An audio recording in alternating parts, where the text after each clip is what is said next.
There's something unsettling about walking through a place where children once laughed and families once prayed, only to find silence and shadows.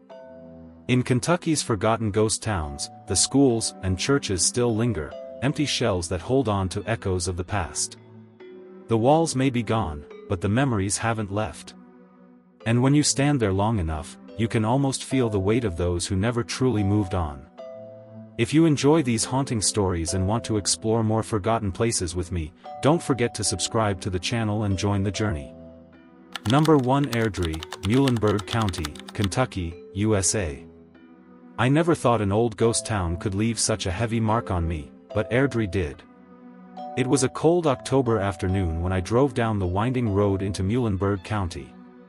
I had read that Airdrie used to be a busy iron furnace settlement in the 1850s, a place where families lived, children studied in a small school, and Sunday mornings were spent in a little wooden church. Now, it was nothing more than scattered stones in the woods, half-buried foundations, and whispers of what once had been. The first thing I noticed was the silence. Not the peaceful kind, but the kind that presses against your skin and makes you check over your shoulder every few steps. The trees had grown thick around the ruins, their branches stretching like black arms above me. When I finally reached what was left of the church foundation, I stood still for a long time. The air smelled damp, like wet earth and rotting leaves. I tried to picture the families walking up these steps 150 years ago. Mothers holding their children's hands, men dressed in worn suits, the sound of hymns filling the wooden walls. Now the ground was cracked, the stones green with moss, and the only sound was the wind moving through the trees. I kept walking until I found what locals call the school hill. There's hardly anything left of it now, just uneven patches of ground where the little building once stood. But standing there, I swear I could almost hear the echo of children's laughter. For a second it was so clear that I turned around, expecting to see someone behind me. There was no one. Just me, the woods, and that heavy silence. I sat on a rock and tried to shake the feeling, but it only got worse. My chest felt tight, like the place didn't want me there. My phone had no signal, and even the sun seemed to hide behind the clouds. That's when I saw her. At first it was just a pale shape near the old furnace ruins, where the path bends out of sight. I thought maybe it was mist, or just my tired eyes. But then it moved. Slow, almost floating. The shape looked like a woman in a long white dress. I couldn't see her face. My first instinct was to call out, but the sound stuck in my throat. I blinked, and she was gone. Just vanished into the trees. I told myself it was nothing, just my imagination mixed with the stories I had read. But as I turned to leave, I heard footsteps behind me. Light, quick footsteps, like someone running across the leaves. I spun around, and again, nothing. Only the empty woods. That was enough for me. I walked back to my car faster than I want to admit. The silence followed me all the way, and even when I shut the door and turned the engine on, I couldn't shake the feeling that someone was still standing there in the woods, watching me leave. I don't know if Airdrie is really haunted. Maybe the place just carries the weight of its history, the hopes of the people who built it, the failure that crushed it, and the quiet years that buried it in trees. But I do know one thing, when I think of that woman's shape by the furnace, I still get chills down my spine. And I can't help but wonder if the old church and the school still hold on to the voices of the people who never truly left. Number 2, Scuffletown, Henderson County, Kentucky, USA. I had always heard stories about Scuffletown, but I didn't know how real they would feel until I went there myself. Scuffletown used to be a small riverside settlement along the Ohio River, not far from Henderson County. Long ago, families lived here, worked here, and prayed in a little church that stood close to the riverbank. There was also a small schoolhouse where the children of the town studied. But floods came, and the economy shifted, and little by little, people left.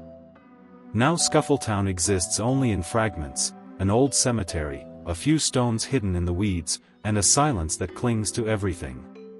I arrived in the late afternoon, just as the sun was starting to sink lower in the sky. The Ohio River looked wide and restless, moving fast as it always does. I parked my car on the edge of a narrow dirt road and walked into what was once Scuffletown. There weren't many markers left, but the cemetery was still there. Broken headstones leaned in the grass, some so old that the names had faded away. As I stepped through the tall weeds, I tried to imagine the little church that once stood here. The locals say it was simple, made of wood, with a cross that overlooked the town. But now, nothing of it remains. I stood near where I thought it had been, and I could almost picture the congregation singing hymns while the sound of the river filled the background. The air grew colder as I walked. Even though it was only autumn, a sharp chill wrapped around me. I don't know why, but my chest tightened. It felt like the place didn't want me to forget it. I sat down near one of the larger stones in the cemetery, pulling my jacket close, when I heard something strange. It was faint, but it sounded like footsteps on gravel. I froze. The ground around me was covered in wet grass, not gravel. The sound came again, quick and light, almost like children running. My eyes darted across the field, but no one was there. Just empty space, the headstones, and the river beyond. I tried to laugh it off, telling myself it was just the water or a trick of the wind. But then I heard a voice. It was high-pitched, like a child, calling something I couldn't quite understand. My stomach turned cold. For a moment I thought maybe there were kids nearby, but this town has been gone for decades. There are no schools here, no houses, no families. My instinct was to leave right away, but something kept me rooted to the spot. I stood still, waiting, and that's when I saw movement. Just beyond the trees, near the riverbank, a figure slipped between the branches. It was quick, almost too quick, but I swear it looked like a boy. Thin, in old-fashioned clothes, darting into the shadows. I finally forced myself to turn back toward my car. As I walked, I kept hearing the crunch of footsteps following me, always a few paces behind. I didn't dare look back. My heart raced, and every hair on my arm stood on end. When I reached the car, I slammed the door shut and gripped the steering wheel, my hands shaking. Driving away, I glanced once more in the rearview mirror. The cemetery faded into the distance, but the chill stayed with me. I can't explain what I experienced in Scuffletown. Maybe it was the weight of history, or maybe the voices of that long-lost church and school still echo across the riverbank. Whatever it was, it didn't feel like an empty place. It felt alive with memories, and with something that refuses to let go. Number 3, Creelsboro, Russell County, Kentucky, USA. I remember the first time I went to Creelsboro, deep in Russell County. People had told me about it, how it used to be a busy river town along the Cumberland, full of life and trade. I couldn't believe that such a place could vanish, but when I got there, I understood. The river still runs, and that massive rock, Creelsboro Rock, still stands, but the town itself feels almost erased. Walking around, I saw only traces of what once had been, a few scattered stones, an outline of where the church stood, and beyond that, the faint memory of a school that's long gone. Standing there, I closed my eyes for a moment, trying to imagine what it must have been like. Children in clean clothes carrying their books, families gathering at the church on Sunday mornings, the sound of bells rolling across the valley. For a second, it almost felt real, like the place was waking up again. But then everything grew too quiet. The air felt heavier, and I realized even the birds had stopped making noise. That silence, it wasn't peaceful. It was the kind of silence that makes your skin prickle. I made my way toward the small cemetery still clinging to the hillside. The stones were old, leaning, some broken in half. I bent down to read one, brushing away dirt with my hand, and that's when I heard it, a laugh. A child's laugh. Quick, light, and close. I froze. My eyes darted across the graves, but nothing was there. Just the shadows and the trees. My heart was racing, but I forced myself to keep walking. That's when I caught sight of movement at the tree line, something small, pale, darting behind the branches. Too quick to be a person, too quiet to be an animal. I tried to tell myself it was nothing, but when I reached the old church foundation again, the air dropped cold.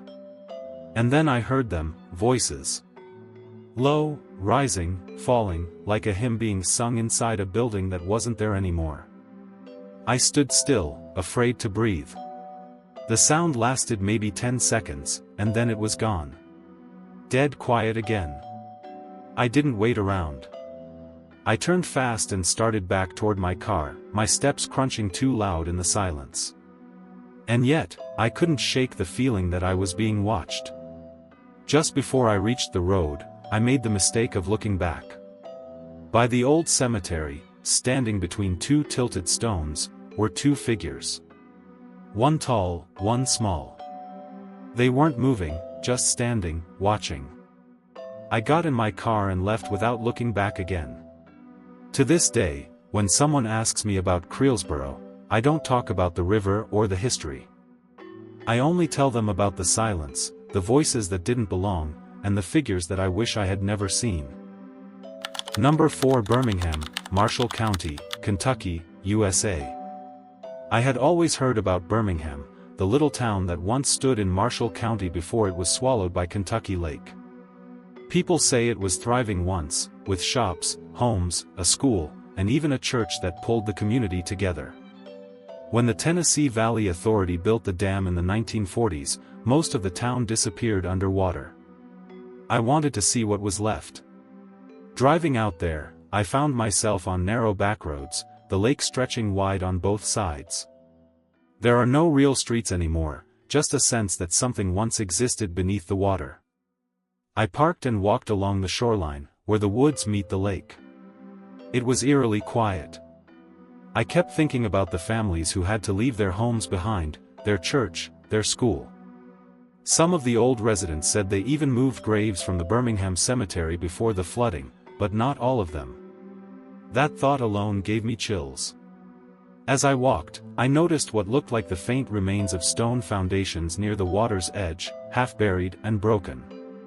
When I stood there, I tried to picture what this spot once looked like: children walking to school, the bell at the church ringing across the town, people gathering on Sunday mornings. Now, all of that was gone. I don't know how long I stood there before I realized how quiet it had become. No wind. No birds. Just the sound of the lake lapping against the rocks.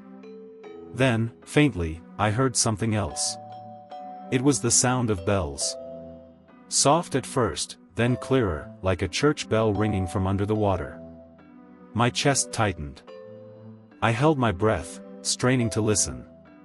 The sound carried for a few moments before fading, leaving nothing but silence again. I tried to shake it off and walked farther down the shore. That's when I heard footsteps behind me, slow, steady, crunching against the gravel. My heart pounded as I spun around. No one was there. Just trees, shadows, and the lake behind me. I turned back quickly, ready to head to my car, when I caught sight of something across the water. A figure. Standing just at the edge of the trees on the opposite shore. It looked tall, unmoving, watching me. I froze. For a moment I told myself it was just a trick of the light, maybe a tree stump. But then, beside it, something smaller appeared. A child-sized shape, standing close. I didn't wait any longer. I turned, ran to my car, and drove off, not daring to look back at the lake. Even now, when I think about Birmingham, I don't see the bustling little town it once was. I only remember the silence, the sound of church bells where no church stands anymore, and the figures watching from across the water, like the people of Birmingham never really left, even though the town itself is gone. Number 5, Van Buren, Livingston County, Kentucky, USA. I had read a little about Van Buren before I went there. It was once a small river town in Livingston County, sitting along the Cumberland River. A flood in the late 1800s nearly wiped it out, and over time, people just left. Today, it barely exists at all. When I finally drove out there, the place didn't look like a town anymore. The road narrowed, trees pressed close, and the river curved nearby. I parked and walked through what felt like a forgotten patch of land. There were no houses, no shops, nothing that told you people once lived here, only broken stone, old foundations buried in the dirt, and silence. I wandered farther and came across the remains of what locals say used to be the school and a small church. Both were long gone, just faint outlines in the earth. Standing there, I tried to imagine children running across the yard, books under their arms, or families filing into the little church on Sunday mornings. But all I could see was emptiness. It was quiet in a way that didn't feel right. I stood by the river for a while, listening to the water. That's when I heard something else. At first, it sounded like voices, soft, overlapping, like a crowd talking somewhere close. But when I looked around, there was no one. Just me and the river. The voices stopped, and the air seemed heavier. I felt that strange prickle at the back of my neck, the kind that tells you you're not alone. I turned slowly, scanning the trees, and that's when I noticed movement. Across the clearing, near the tree line, a figure stood. Tall, dark, unmoving. My first thought was that it was just a tree trunk, but then it shifted, ever so slightly, like it had turned toward me. I froze. My heart was hammering, and I didn't know whether to run or stay still. Before I could move, I heard something else, the faint sound of children laughing. High-pitched, playful, carried on the wind. It came from the direction of the old school's foundation. I forced myself to look. There, in the open space where the school once stood, I saw shapes. Faint, almost transparent. Small figures, darting back and forth, as if they were still playing some long-forgotten game. My breath caught in my throat. And then, just as quickly, they were gone. I didn't waste another second. I turned and hurried back to my car, my footsteps crunching too loud in the silence. Even as I got inside and shut the door, I could still feel it, that heavy stare from the tree line, watching, waiting. Driving away, I told myself it was my imagination, just the river and the history playing tricks on me. But deep down, I know what I saw. Van Buren might be gone, washed away by floods and time, but something still lingers there. And whatever it is, it doesn't want to be forgotten.